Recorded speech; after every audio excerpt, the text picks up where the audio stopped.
really to make the person feel important, and they get a good quality program. And this is important to know what you can or what you cannot do. If I think about Norway as a federation or some of the other clubs, we can't play the numbers game. We don't have the maybe 10,000 Russian junior players that can fight to be the survival or do the survival of the fittest, and a few will come out of there. Or in the States, where geographically it is so spread out that at some point there will be some good players coming out of there. So we really, from a very young age, we focus on quality and a holistic approach with all those partners.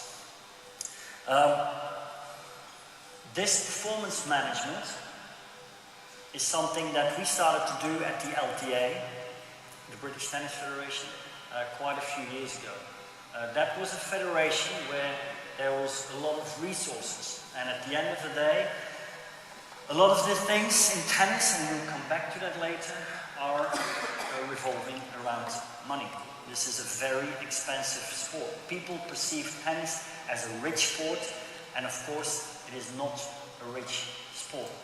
So the big challenge that we face is, how can we have this performance management that was fairly easy for a highly successful player like Kim to build around herself, to have all these specialists, a nutritionist, a physio, a coach, a sparring partner, a manager, technical support, which by the way, Oven did I worked in 2 periods with Kim, but the second part when I was working with Kim, we had tools available that were not there when I was traveling with Kim in the first part of her career. And I asked Oven to actually analyze opponents for me, and that was quite challenging at the time. that took quite a long while. I was in Australia, and to stream and to, we didn't have the options even, that was 2011 and 12, even 5 years ago, we didn't have the options that we have now. But what Kim's dream is, and what you all need to make out for is, what do you want your customers to get out of you? Is it just hitting tennis balls? Or is it the more holistic approach where you look at the person first, what they need, and then actually create a program around that and do it in little bits and pieces? And that's what we're trying to do. Nobody can afford what Kim could afford in her program, but we are trying to give a little bit of this to every player that practices there. Every player has got a responsible coach. In football, we would call it T1. There's even a T2, because when the responsible coach is traveling, in 2015 we traveled to 70 international tournaments with our coaches. So 70 trips on 52 weeks. That's like a coach and a half per week that are missing in my program. So if nobody is traveling of the players, then I've got too many coaches, and we can do a little bit more individual work, or the coaches have some time off, of course. But there's a real challenge to get this done for your players. And it's a choice where Kim and I are not really convinced if this is a model, a sustainable model for the future. Time will tell.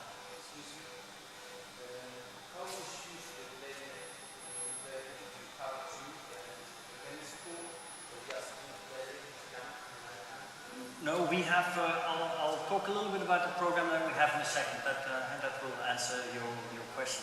But we have around 30 players in the academy that benefit from this package that we offer, with a responsible coach, a second in command, so to speak, and then you have, of course, the physiotherapists and the fitness guys who are, of course, sharing more players in their sort of responsible group.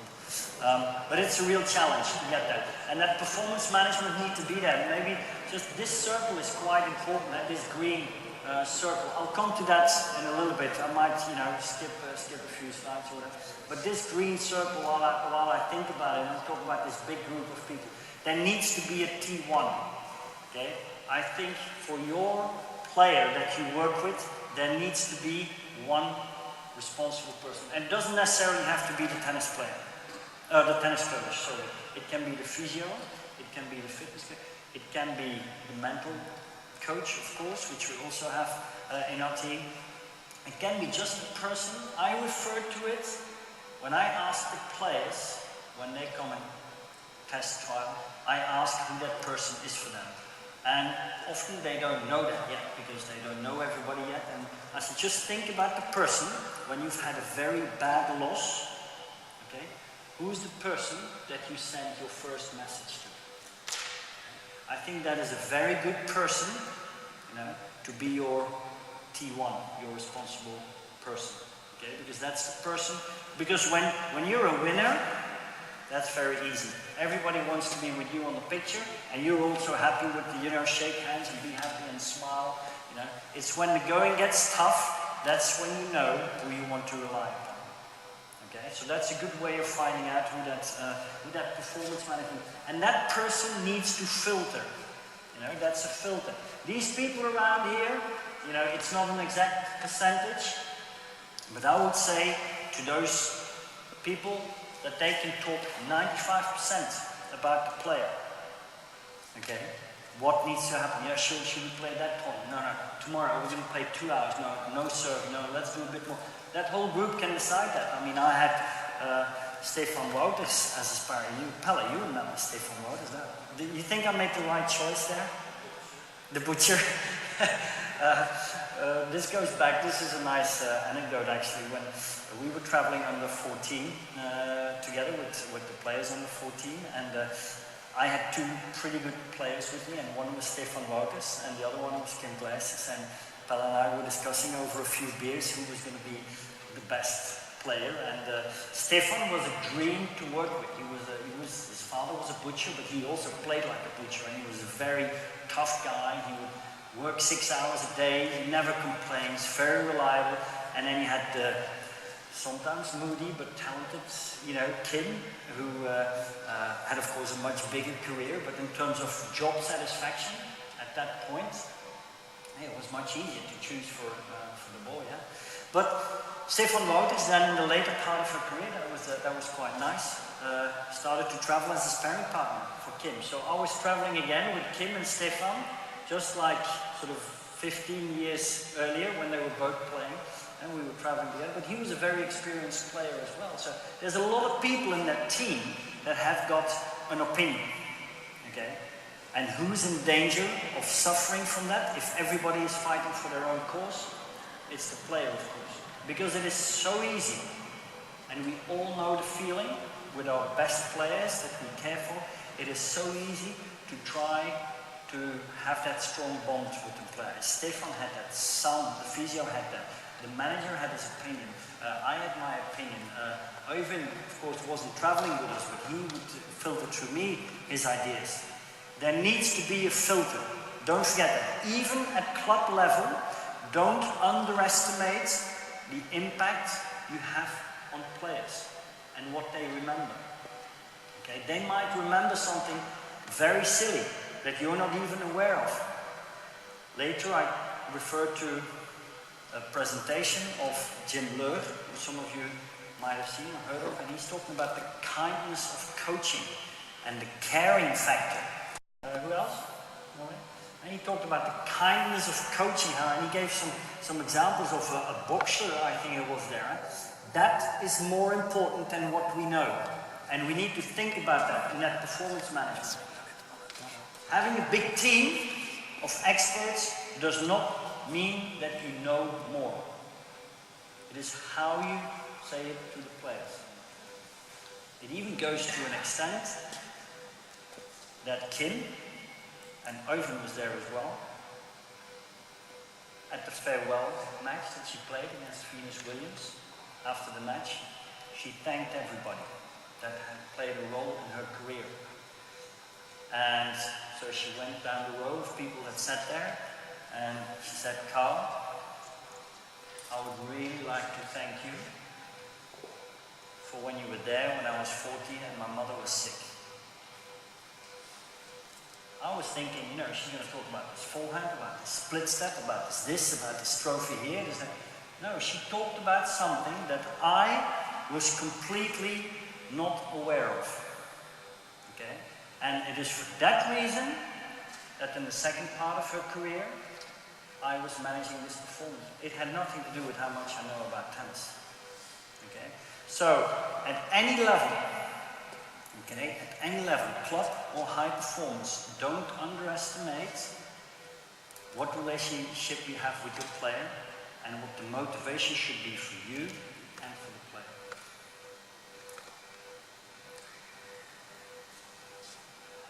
Going back to your question, we deliver everything in the academy. From everybody can come, but we have a limited capacity. Last week, for instance, it was Easter holiday, we were full.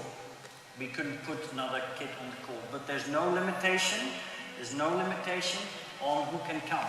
You know, any kid can come. If you, this is not going into too much detail, but here we have an intensive program, we have a college program, and we have a pro program. But then we have also these tennis holidays. We've got 19 weeks where we do tennis camps, and that's for recreational kids and stuff like that. They are more tennis holidays. So we really got a big program where we try to run at maximum capacity. We need people for that. I have 10 full-time people working, around 25 depending on school holidays and after school hours, of course, part-time coaches for students, 5 specialist consultants with Group Sum, with the person from Manager Lab and so on. They're on a professional basis that we use their expertise. Financially, what does it mean? We have a turnover for a club of around 800,000 euros, which I think for a club is quite substantial. It's not just a small operation. We increased that when I arrived there. We almost doubled it. We increased by 95%, which was good. So the activity is booming. Okay. Nevertheless, our P&L, the profit and loss, we lost. It was an anticipated loss. We knew that if we want to kickstart the performance program, that we had to invest in good players and good coaches, and hopefully, like in any other business, you hope that you eventually, of course, get that money back. But we did make a loss in the first year. But the goal was to invest in people, players and coaches and facilities and get results. This year in January, we were with 5 people in the Australian Open. So I think that has been a real success story. Sorry? Yes. Yes. No. It's normal. It's about efficiency. It's about efficiency. I think that's perfectly doable. I do a lot myself as well, but it is not impossible. It is all how you manage expectations of your customers. And you, of course, need to specialize in that area. But I think you can manage a whole lot. One admin person that works a whole week can do a whole lot of work. In the beginning, because a lot of these processes are automated at club level, I think. You know, there's, you have your busy periods, like we have next week the spring season starts with us. The Easter holiday is finished. So last night until 2 o'clock, I was working. On getting the planning ready for next week, and I got up at 5 o'clock in the morning. So I slept 3 hours, so these days are there.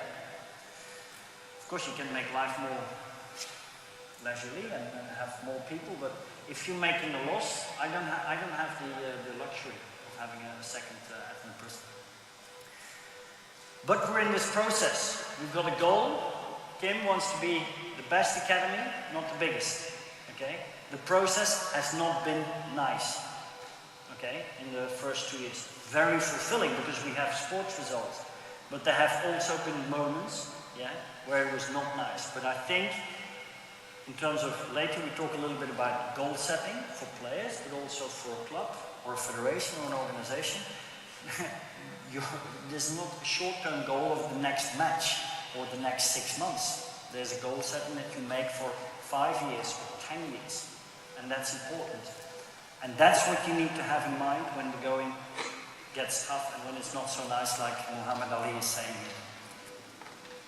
I will share with you my experience today as Kim would say, as a holistic person in my different roles that I've played. Maes the person, the coach, the manager, the leader, and the consultant. All my experience, I will try to give a little bit of examples. But I think it is important because we've got a variety of people here as well, that you place yourself in the right category. I think there's a few jumps that I think we need to make. We need to think about federation or academy. Is this a private structure or is this from a governing body? Does it concern athletes or the people, the admin people, or the people surrounding the consultants that you use? Just think about that whilst we go through it.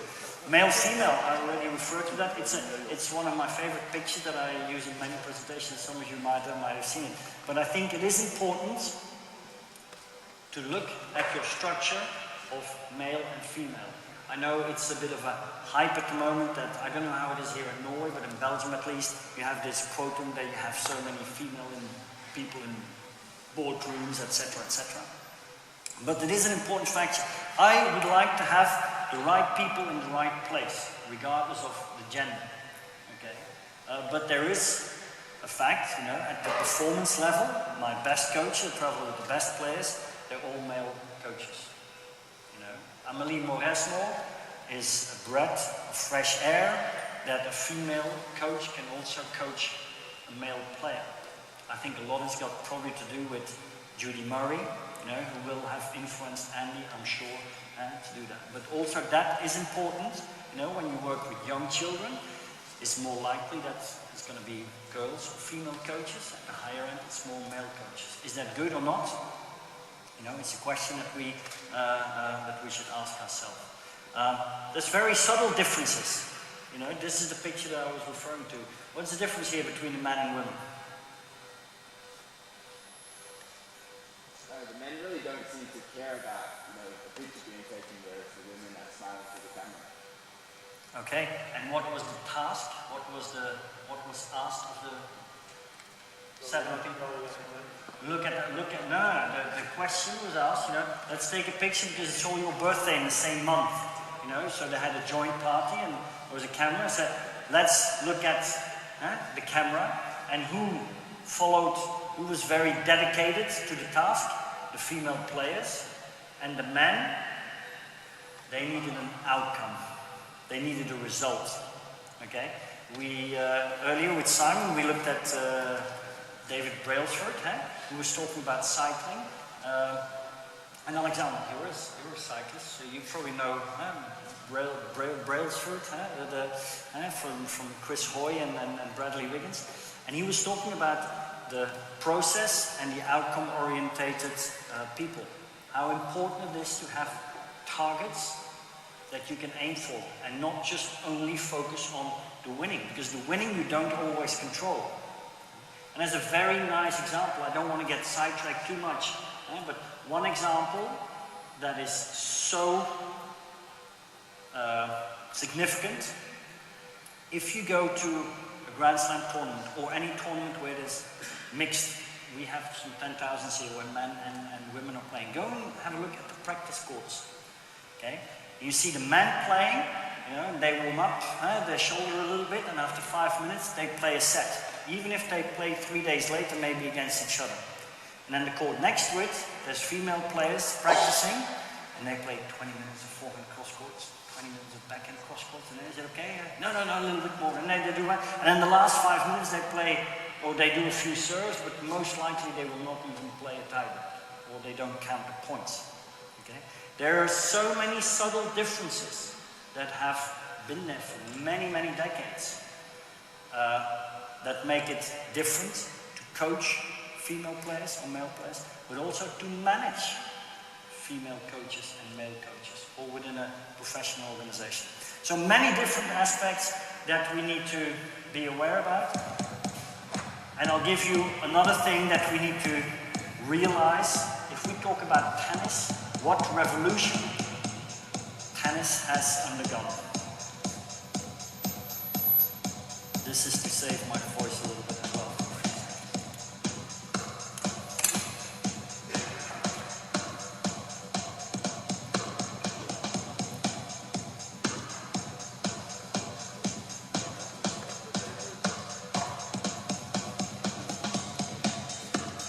Oyvind is also on there with his forehand at some point. Try to spot Oyvind.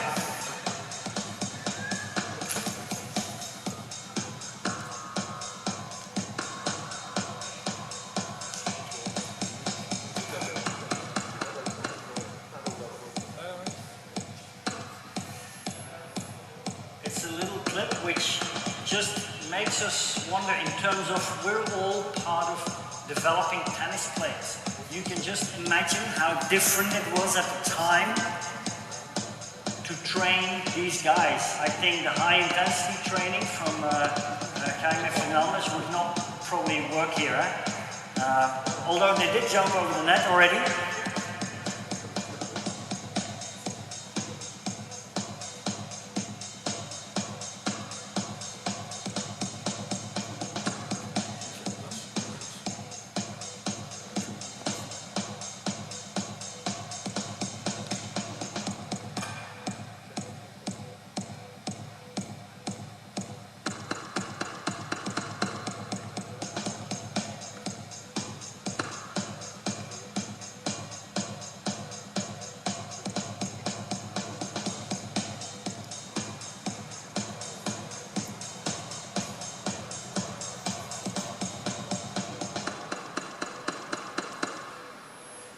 Those were the days where you became fit, or one of my Danish friends that I shared a taxi with today called it, what was it? You have to, can you say it again? What did I say? The athlete and the... Oh yeah, you become an athlete to play sports. You don't play sports to become an athlete. Yeah. At that time you could use the sports, you could use tennis to become a little bit fit. Nowadays, with the different material of the rackets, it has become so much more explosive that Federer and Djokovic of this world, I think they play probably less hours of tennis, but they spend a lot more time on developing their body in order to keep up with it. This person has changed a lot for tennis as well, specifically for female tennis, of course. This is Billie Jean King playing Bobby Riggs in 1973, I think it was. The battle of sexes, short after which time female tennis became professional. By the way, they did play in the first tournament. Do you know what the prize money was for the first Virginia Slim tournament? The professional tour of women, what was the prize money? $1. $1. It was one symbolic dollar. So it shows how, and this was beginning of 1970, so we did it 45 years ago. It's a long time ago, of course, but it is unbelievable that women, and thanks to Billie Jean King, have now got equal prize money. We can argue about it, whether that's fair or not, but at least we can say that the reasons why people are playing tennis is different. These two people have opened the gates, you know, a few years ago, and it has hit us by storm. Okay? The glasnost and the perestroika from Gorbachev have made it possible for the Kurnikovas. You can say that Billie Jean King was influential, but actually Kurnikova, without knowing it, and in a completely different way, has also been very influential. Kurnikova was the first player who made 20 times as much as her prize money in endorsements. That's unbelievable. So tennis became a business. Tennis has become from a game, it has become business. I was reading this morning an article of Marc Madiot, a cyclist who won twice the race, Paris-Roubaix, and he was talking that at his time when he won it, the camaraderie amongst each other, that doesn't exist anymore. Okay? Sport has become business, and we need to realize that our job is also becoming a business. Standing in the shoes of the customer, we need to realize that just hitting balls without players does not cut it anymore. We need to offer more, because there is more attractions, more Xboxes and all the other side bits that can distract us from tennis. And our product needs to become better that we sell it. You might know this, the Maslow pyramid, about what you want in life in terms of motivation. There's another thing that has changed dramatically and which we have to follow, okay? And that's this. It is underpinning our life.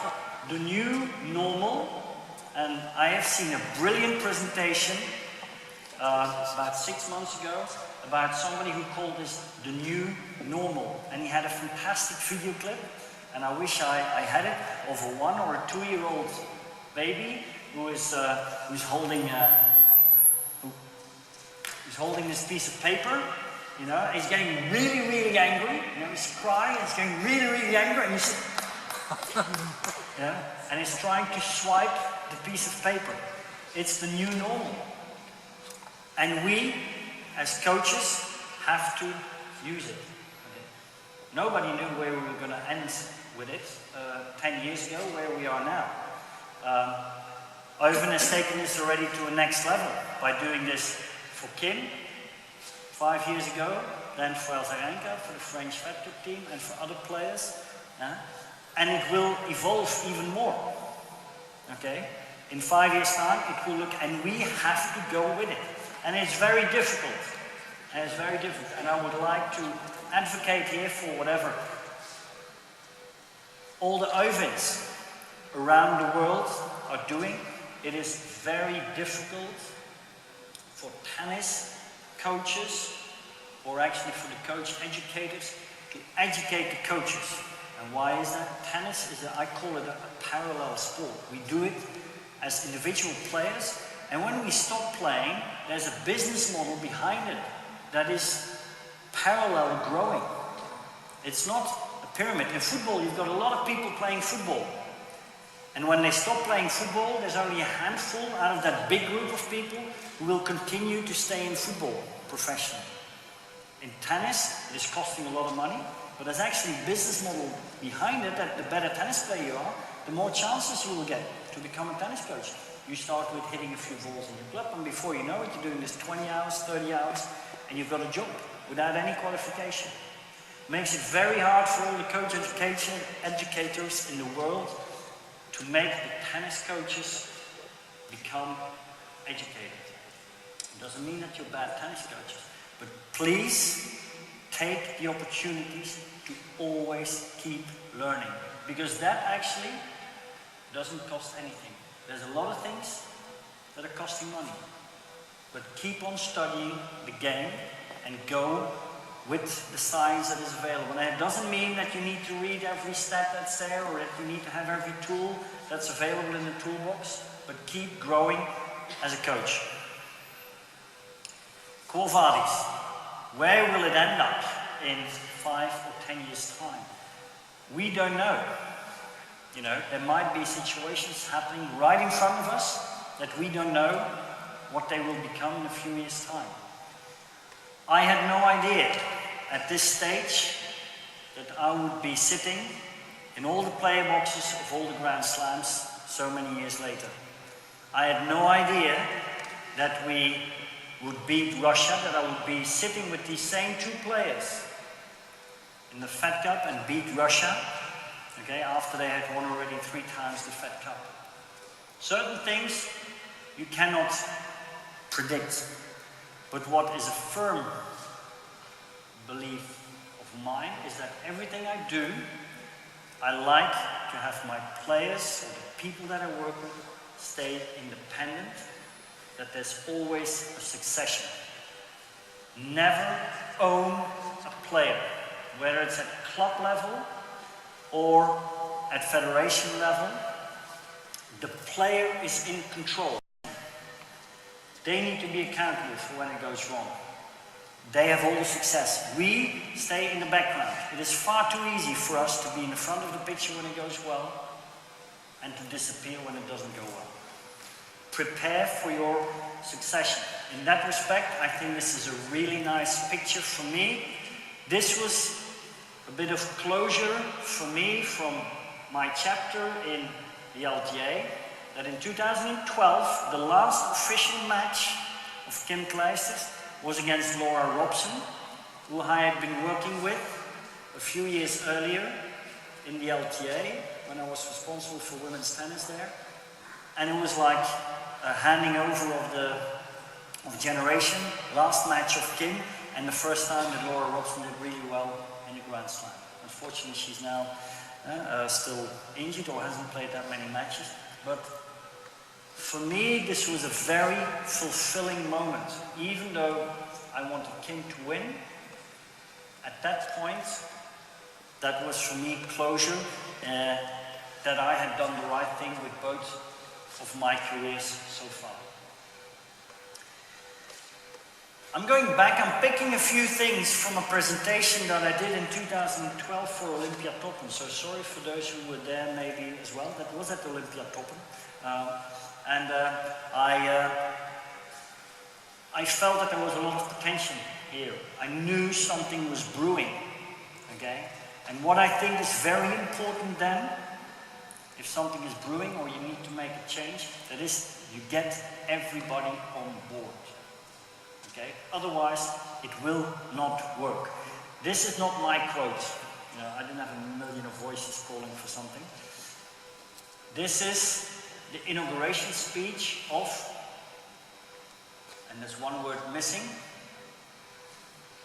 the question marks. The word that's missing is change, and that was the campaign word for Barack Obama, now 6 or 7 years ago. I think he did that extremely well to getting the people behind him. And I think it's only in the next few generations that we'll probably realize how strong that change was that he actually did. Now, change is something that is uncomfortable. Change requires motivation. If you are not motivated, you cannot change. Later we'll talk about goal setting, and whether it is for a little club player or for a world-class player where it might just be about a detail in their technique or a tournament planning, don't underestimate the power of motivation. That's really, it's not how much you know, it's how much you can motivate people to do. Yesterday I was on court with Janina Wickmeyer, and she's not with us full time anymore, but she still trains quite a lot with us. And we've changed a few things in her serve, bringing her foot up. We used Hawkeye for that, but you could do exactly the same with the play side. Bring your foot up, you measure 30 serves, keep your foot back, you measure. There was a point, this was already a year and a half ago, but there was a point where that tool helped me to motivate Janina to do it. Ever since then, you know, she's got a blind trust in me. To the ridiculous level that if she plays a tie-break yesterday against one of my boys, when I'm around, she doesn't make a decision anymore. Play a tie-break, she says, 2-7 or 2-10? I said, well, you choose. No, 2-7 or 2-10, okay? Don't underestimate the motivation that you can get out of your players if you create that bond. It is so, so strong. And it is stronger for female players than for male players. That's why at the highest level, you also see in the player boxes different type of relationships that are there with the players. With the man players or the male players, you see the coach that is there for its competencies and how much experience they have, etc., etc. With the female players, it is the caring factor that is important. And Jim Leur has now, after so many years, he shared with us new research that the caring factor you can actually measure. There is a hormone in our body, which is called oxytocin, that can measure the level of caring for the other person. And I am convinced, and he didn't have those data, but I am convinced that if you coach female players, that is an even higher quality that you need to have. Change requires motivation. Motivation requires direction. If you're motivated and you've got a lot of energy, but there's no direction, it's not going to last. It's short-term motivation. It needs direction. Direction will not happen without planning. You can have a certain direction, but if there's no timeline of priorities, you cannot do everything at once. It is very tempting to have direction, to know which way you want to go. If you don't map it out, you're going to hit the wall. And planning requires some intelligence, but nowadays everything is Googleable. Knowledge is not so important anymore. You want to have all the biomechanical analysis of the forehand, the multi-segment forehand, you'll find everything on Google. It's a word that I invented. Everything is Googleable. Your emotional quotient, the caring factor, is important. And more these days, even if we are in a healthy business, we should all be very sporty and fit, etc., etc. But the physical factor of our well-being has become very important.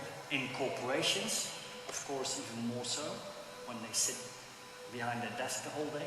But we should not underestimate that for ourselves. Alistair McCall, who some of you might have seen already, he runs a lot of marathons. You know, I've only done a few, but it is very cool and motivational to do something with your team. Find a physical challenge to do with your team. It doesn't have to be too big, but it creates a bond that will help you organize yourself better in your tennis community. These are the three axes. It's a nice book. I'm not going to go too deep into it, but it's The Corporate Athlete. It's two books actually from The Corporate Athlete. One from Jim Leur and one from Koen Ronnissen, who's a good friend of mine. And these three axes are very important. Not just what you know and how to be, but also how you can recharge your batteries. Of course, we knew this. Somebody has shown us how important this is. I don't know how many people know The Office and Ricky Gervais, but there's a funny clip coming up. He showed us the way how you need to manage your office by being fit and actually show how structured he is at work.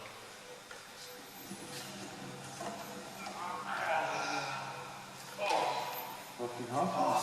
Working out. Fit body, fit mind. Good. A couple of things.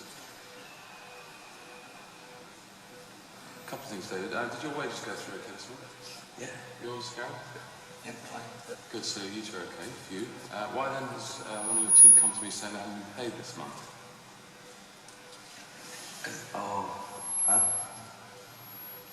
No. He fears my methods because he doesn't understand my methods, you know. Human nature, the unknown, sure. But relax, you know. I don't want all this, what are you doing, what are you doing? How are you doing it? No. Judge me by my results. This is not the first time you've got something important. It's not the first time this week.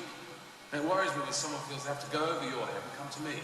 Snitches. Do you know, I've never seen you write anything down. You've got two computers. I don't even know what you use them for. You've got to have some sort of system. It's all up there. Yeah, but it's not all up there, is it? Most of it is. Look, David, I'll tell you now. Yeah, when I was managing the Swindon branch, our perception of your branch was they're having a laugh. They're having a laugh. It is not all up there. It's not possible in the professional business that we run these days. In 2007, the biggest investment of British tennis was the hiring of Brad Gilbert. Brad Gilbert was for just over a year, I think, the coach of Andy Murray.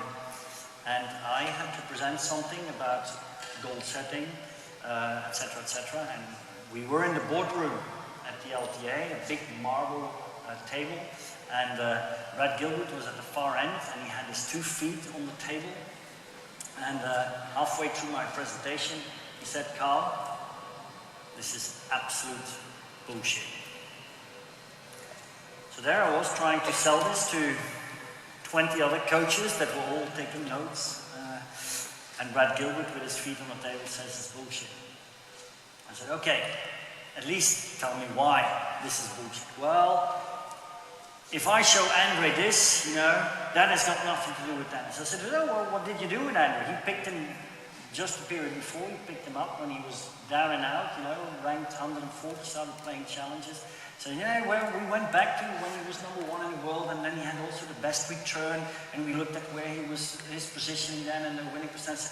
And as he was telling the story, okay, I said, "Brad, that's right here. Give me a few minutes, okay, and I type your story. It's exactly this, okay." But he was also, listen, look at the results. It's all up here. And of course, if you're Brad Gilbert, and for those of you who know him, he is very entertaining. He knows a lot about tennis, of course, but it is his aura that he has from being an ex-player and how he entertains, that is important for the Agassiz and the Roddics. He is made to work with world-class players. He was useless in the federation.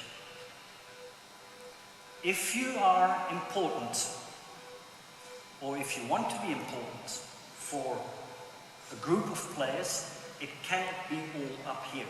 You cannot do it with the feet on the table. It's not possible. Okay? You can do it for one player. And if you don't have anything else to do, and you have a big baggage of experience, etc., etc. We need to look after our business. And it has become a professional business. It is a lot more than just hitting tennis balls. The roadmap. This is a picture that I then used to sort of go to the top of the mountain. Olympiatoppen, that was quite sort of, I thought that was quite clever, Olympiatoppen, and I had this one sort of, Olympiatoppen is there at the top. So I talked a little bit about the importance of caring, etc. And you see there's 3 big chapters. We are going to jump through it a little bit. The why, the what, and the how. Now the why is something that is very often overlooked. It goes back to motivation. If you can convince your players why they should do something, and whether it's through Hawkeye, whether it's Brad Gilbert because you think he's got and he knows everything, or whether it's just because you've developed a trust with the players or the people that you work with, and they can trust you blindfolded. Doesn't really matter, but don't forget the why. The goal sheets of what you have to do and the how, they don't mean anything if you don't say the why, or if you don't motivate them. Never try to forget that. This is a plane that's taking off. It's from Scandinavian Airlines. I started to use it here a few years ago, and I thought it was quite appropriate at the time, of course, because I was taking this particular plane quite often. And I've started to use the SAS, which I had in Flemish already, but I managed to find a translation into English already. And it is how to be. We've talked a little bit about what is needed maybe, but how to be is very important. I've got, with every decision or every operation that I make, I've got 3 boxes that I want to tick. Is it systematic? Is it aligned horizontally and vertically? And is it specific enough? And you'll find with a lot of things that you do on and off court that you often miss one of those 3. And I don't think if you have those 3 together, I don't think it will be very effective. How to be SAS, systematic, aligned, and specific. Do we know what A is? And do we know what B is? If you have a 13-year-old player and you look at him when he's 14, will he be better?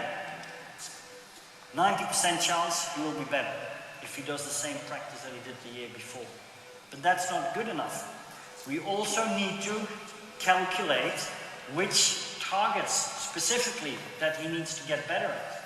And then you can look back and say, listen, we've hit those targets. We've done well. Because the player is going to play better, for sure.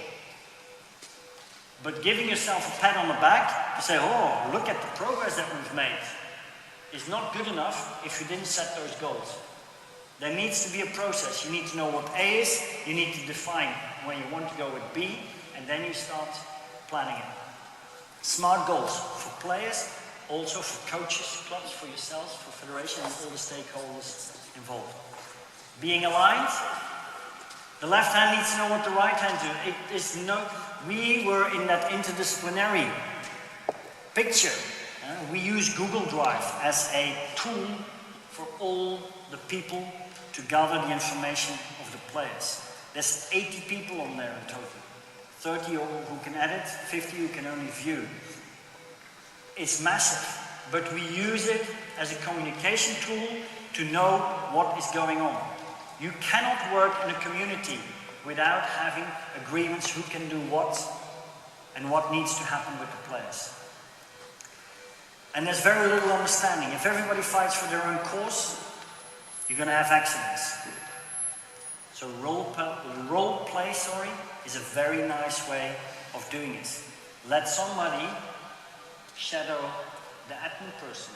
Let the admin person who thinks that these guys on court are only standing there, and looking at the players hitting a few rallies. I did a nice experiment a few weeks ago about the responsible person for red and blue, for the 7 and 8-year-olds, who has to be very organized, prepare the court, lesson plans and stuff like that. He made a bad comment, He said that the coaches working with the professional players aren't doing anything.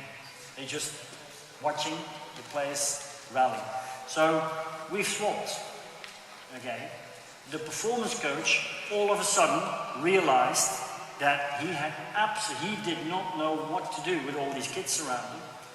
And the person who criticized the high performance coach, was looking at these players and was too scared to say something, although he can play a little bit himself, but he has specialized in the kids. He actually didn't know what to say to those good players. So it wasn't that easy, because it's not how much you say, it's the detail and when you say it and how you say it that's important. These are platforms, another platform per player. And we've got one communication tool for all the coaches, for the court planning, tournament calendars, etc., etc. This is very player specific, something that we use. This is the specific goal sheet that we use. It's on Google Drive. I think Robert and Jurgen have still used this for a bit after I left as well, to do this on the thing. So, how to be, what to do. This is my personal, not agenda, but it is for me a number of bullet points that I have to do. I wish one guy with me, and I wish that I could only do the thing that still the most natural thing for me, that's coach 6-7 hours a day. Unfortunately, as an academy director, I've got a different role, but I need to know what my core business is, what the people will remember me for, and these are my 3 C's. I try to be 3 hours on court per day, even as a supervisor. I try to be commercial for 3 hours per day, where I've started a foundation together with Kim to help performance players play for their tennis. Performance tennis, before you start dreaming of it, of working with world-class players, performance tennis costs between 40,000 or 50,000 euros per year. If you know that you have to play between 10 and 15 international tournaments from the age of 14, and your average age for female players is 24, for men it's 27, we're talking about 10 years minimum of 40 or 50,000 euros per year. We're talking about €500,000 of investment. So I need to do the commercial side, and on the communication side, we are using this Google Drive, and I of course spend a lot of time talking to people, etc., etc. I will find one nice picture. This is how we make our court planning. You know, this was last week. This was completely full. In the middle, that's sort of the fitness area.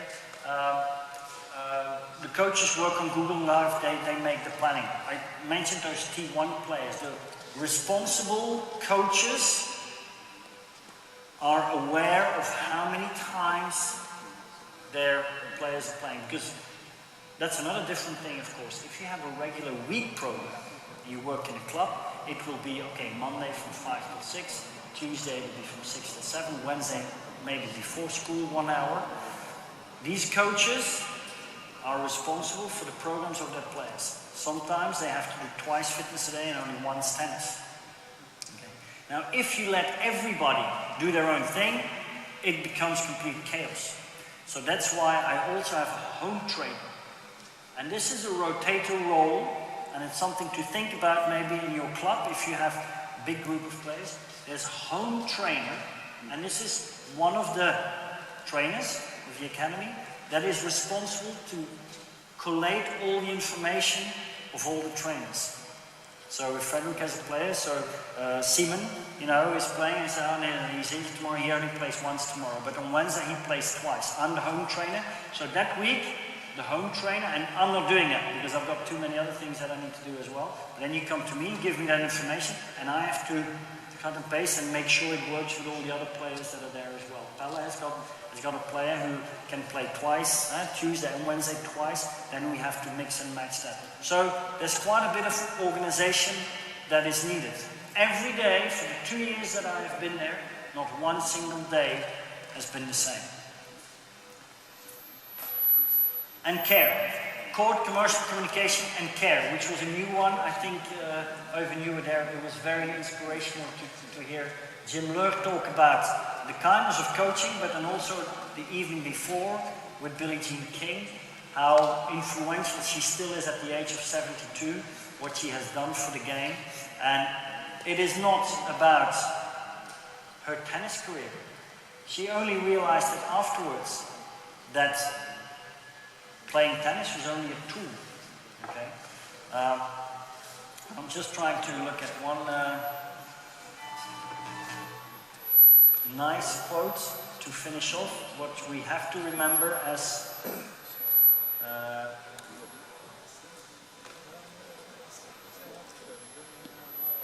would like to finish with this one, a nice quote from a man who I've grown to admire. I didn't like his rock and roll style when he was playing. Okay. Most of you are coaches here. The player is the most important person. And when I arrived here, and I spoke for the first time, I think at the GM at Gardermoen, I mentioned something that if Norway was to use my international experience, it is with the goal to get rid of all the foreigners. That is not talking about the people who, of course, permanently live here. But the goal is, if you're a good coach or a good manager, you make yourself redundant after a while. Preferably not completely, but you can start to run your business, or you can start to coach your players in the background, and things will happen. So I think it's a really nice philosophy. If I also look back at my own experience in coaching Kim, after a while, she didn't need me anymore. You know, when I stopped with her in 2002 for the first time, my role was played. And it is exactly that decision why I probably am still working with her now. Because I could have pushed that for another year, and we would have broken up and maybe never spoken to each other again. So think about the role you have as a coach. Club level or at world-class level. You're not the important person, the player is. Make them independent and bring them to a place where he or she don't need you anymore. And then I think you have succeeded as a coach. Thank you very much.